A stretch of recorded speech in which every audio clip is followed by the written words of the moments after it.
দক্ষিণ ও মধ্য এশিয়া বিষয়ক সহকারী মার্কিন পররাষ্ট্রমন্ত্রী ডোনাল্ড লু বাংলাদেশে বেশ পরিচিত এক নাম।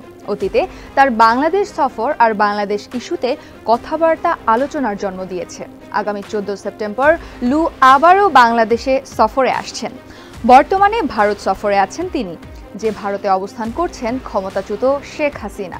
বাংলাদেশের রাজনীতিতে পট পরিবর্তনের পর ঢাকায় এটাই সবচেয়ে গুরুত্বপূর্ণ কূটনৈতিক সফর। মার্কিন পররাষ্ট্র দপ্তরের এক বিবৃতিতে বলা হয়েছে, ডোনাল্ড লু 10 থেকে 16 সেপ্টেম্বর ভারত ও বাংলাদেশ সফর করবেন। এতে বলা হয়, সহকারী পররাষ্ট্রমন্ত্রী লু ঢাকায় বাংলাদেশের অন্তর্বর্তী সরকারের সাথে বৈঠকের জন্য একটি আন্তঃসংস্থা প্রতিনিধি দলে যোগ দেবেন। যুক্তরাষ্ট্রের আসন্ন উচ্চ পর্যায়ের প্রতিনিধি দল বাংলাদেশের অর্থনৈতিক প্রবৃদ্ধি, আর্থিক স্থিতিশীলতা ও উন্নয়ন চাহিদা সহায়তার উপর ওয়াশিংটনের দৃষ্টি নিবদ্ধ করবে। টিবিএস-এর দর্শকদের জন্য আজকে আমরা ডোনাল্ড লুর আসন্ন বাংলাদেশ সফর, বর্তমান বৈশ্বিক প্রেক্ষাপট, পূর্ববর্তী সফরের অভিজ্ঞতা এবং বাংলাদেশ যুক্তরাষ্ট্র কূটনৈতিক সম্পর্কের প্রসঙ্গে বিশদ আলোচনা করব। এ সফর বাংলাদেশের জন্য কতটা গুরুত্বপূর্ণ হতে পারে এবং ভবিষ্যতের প্রেক্ষাপটেই বা কী প্রত্যাশা রয়েছে সেসব নিয়েও পর্যালোচনা করব।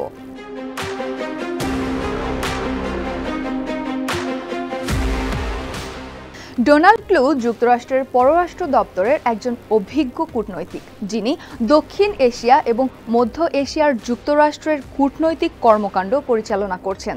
তার আসন্ন সফরটি এমন একটি সময় হচ্ছে যখন বাংলাদেশের রাজনৈতিক এবং অর্থনৈতিক, সামাজিক নানা ইস্যুতে একটি জটিল এবং কঠিন সময় পার করছে।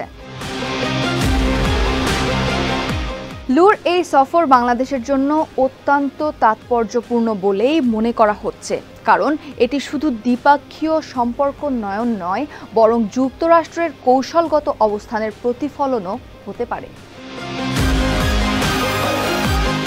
বর্তমান বিশ্ব ব্যবস্থায় যুক্তরাষ্ট্র ও বাংলাদেশ উভয়ই পারস্পরিক সম্পর্ক উন্নত করার ব্যাপারে আগ্রহী।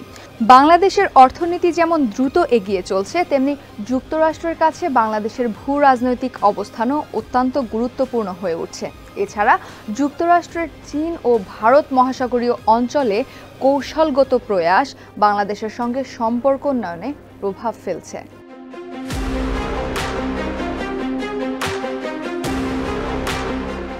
দ্বাদশ জাতীয় নির্বাচনের আগে গত বছর ডোনাল্ড লু 2 দফা বাংলাদেশ সফর করেন। তখনও তার সফর ছিল বেশ আলোচনায়। নির্বাচনের আগে ওই সফরে অংশগ্রহণমূলক নির্বাচনের জন্য সরকারকে নানা পরামর্শ দিয়েছিল মার্কিন যুক্তরাষ্ট্র। তখন তিনি বাংলাদেশের তৎকালীন প্রধানমন্ত্রী শেখ হাসিনা, পররাষ্ট্রমন্ত্রী ডক্টর এ.কে আব্দুল মোমেন সহ অন্যান্য উচ্চপদস্থ কর্মকর্তাদের সঙ্গে সাক্ষাৎ করেছিলেন। সেই সফরের মূল বিষয়বস্তু ছিল গণতন্ত্র, মানবাধিকার এবং শ্রম অধিকার।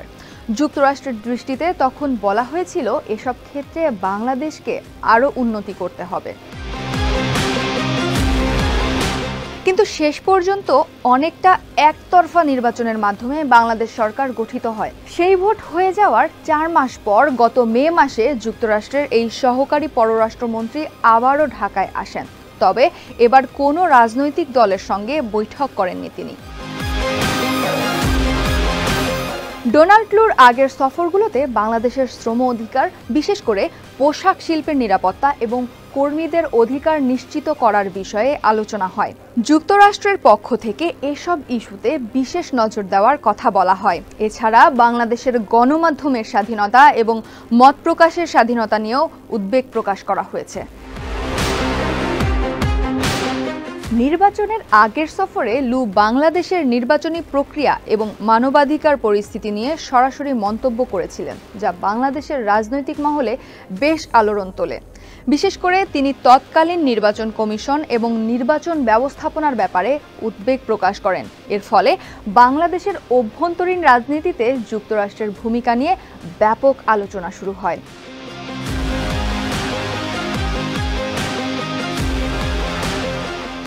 বাংলাদেশ বর্তমানে রাজনৈতিকভাবে একটি অত্যন্ত গুরুত্বপূর্ণ সময় অতিক্রম করছে। শেখ হাসিনার ক্ষমতাচ্যুতির পর পরবর্তী জাতীয় নির্বাচন এবং এর তারিখ কিংবা রূপরেখা নিয়ে দেশের রাজনৈতিক পরিবেশ বেশ সরগরম।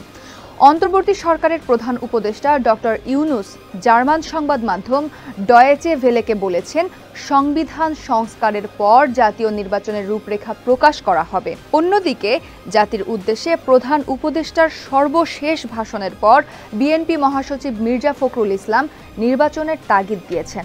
এমন পরিস্থিতিতে ডোনাল্ড লুর এই সফর বাংলাদেশকে অনেক কিছুতে নতুনভাবে ভাবার সুযোগ করে দিতে পারে। শুরু থেকেই বর্তমান সরকার অবাধ ও সুষ্ঠু নির্বাচনের প্রতিশ্রুতি দিয়ে আসছে, তবে এর সঙ্গে তারা বিভিন্ন বিষয় সংস্কারের কথাও বলছে। ফলে নির্বাচন কবে হবে বা কিভাবে হবে এই নিয়ে একরকমের ধোঁয়াশা তৈরি হয়েছে। সজীব ওয়াজেদ জয় শুরুতে দ্রুত নির্বাচনের দাবি জানালেও দলটি এখনও ভঙ্গুর অবস্থায় রয়েছে, তাই আনুষ্ঠানিকভাবে কোনো বিবৃতি বা বক্তব্য তারা দেয়নি এখনও। এ সফরে ডোনাল্ড লু এসব বিষয়ে সরাসরি আলোচনা করতে পারেন, যা বাংলাদেশের জন্য একটি বড় চ্যালেঞ্জ হতে পারে। এর আগে কয়েকবারই যুক্তরাষ্ট্র স্পষ্টভাবে জানিয়েছে তারা চায় বাংলাদেশে অবাধ এবং নিরপেক্ষ নির্বাচন হোক এবং গণতান্ত্রিক প্রক্রিয়া সঠিক পথে চলুক। এসব ছাড়াও রোহিঙ্গা সংকট বাংলাদেশের জন্য একটি বড় ইস্যু। কক্সবাজারে প্রায় 10 লাখের বেশি রোহিঙ্গা শরণার্থী অবস্থান করছে এবং এদের নিরাপদ প্রত্যাবাসন নিয়ে আন্তর্জাতিক মহল উদ্বিগ্ন। ডোনাল্ড লুর সফরে এই বিষয়টিও গুরুত্ব পেতে পারে বলে সংশ্লিষ্টরা মনে করছেন। যুক্তরাষ্ট্রের মানবিক সহায়তা এবং কূটনৈতিক প্রচেষ্টা বাংলাদেশকে এ সংকট মোকাবেলায় সহায়তা করতে পারে বলে ধারণা করা হচ্ছে।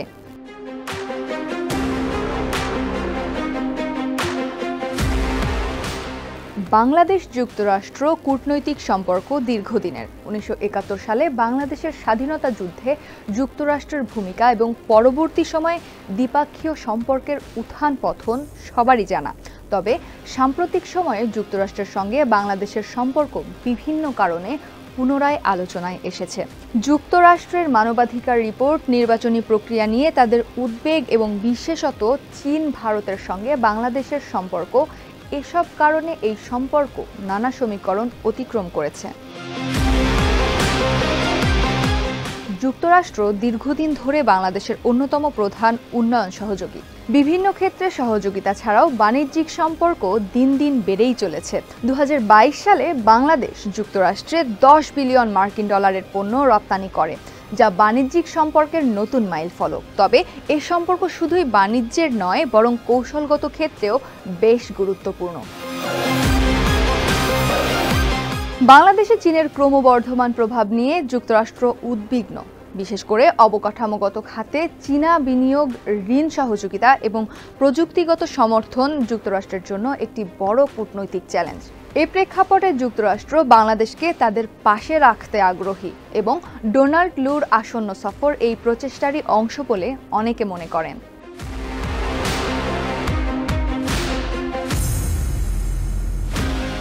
ডোনাল্ড লুর আসন্ন সফরে কয়েকটি গুরুত্বপূর্ণ বিষয় আলোচনায় আসবে বলে ধারণা করা হচ্ছে। প্রথমত, বাংলাদেশের আসন্ন জাতীয় নির্বাচন।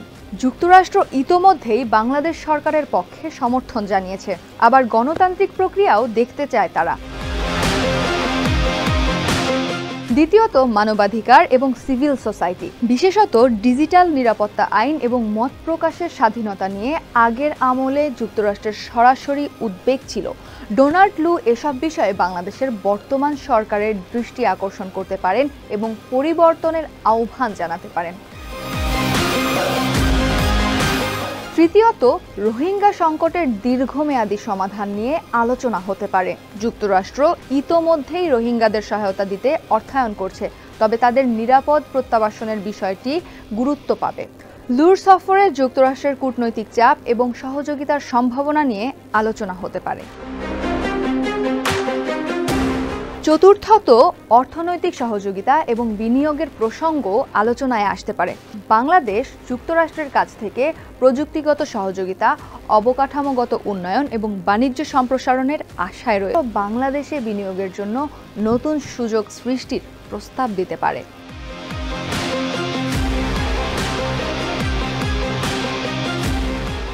ডোনাল্ড ট্রুর পূর্ববর্তী সফর এবং বর্তমান সফরের মধ্যে পার্থক্য রয়েছে। 2022 সালের সফরে তিনি অনেকটা পর্যবেক্ষক এবং বার্তাবাহক হিসেবে এসেছিলেন, তবে এবারের সফরে তার ভূমিকা আরও সক্রিয় এবং কৌশলগত হতে পারে। তিনি শুধু পর্যবেক্ষণ করবেন না, বরং বাংলাদেশকে সরাসরি বিভিন্ন বিষয়ে সিদ্ধান্ত নিতে উৎসাহিত করতে পারেন। বর্তমান সফরে যুক্তরাষ্ট্রের বার্তা হবে আরও স্পষ্ট এবং দৃঢ়, কারণ বাংলাদেশে অবাধ নির্বাচন, সুশাসন এবং মানবাধিকার পরিস্থিতি নিয়ে আন্তর্জাতিক মহলের উদ্বেগ ছিল। এখন কি হয় সেটা সবাই দেখতে চান। ডোনাল্ড ট্রুর সফরে এসব বিষয়ে সরাসরি আলোচনা এবং ভবিষ্যতের জন্য কিছু সুনির্দিষ্ট দিক নির্দেশনা আসতে পারে।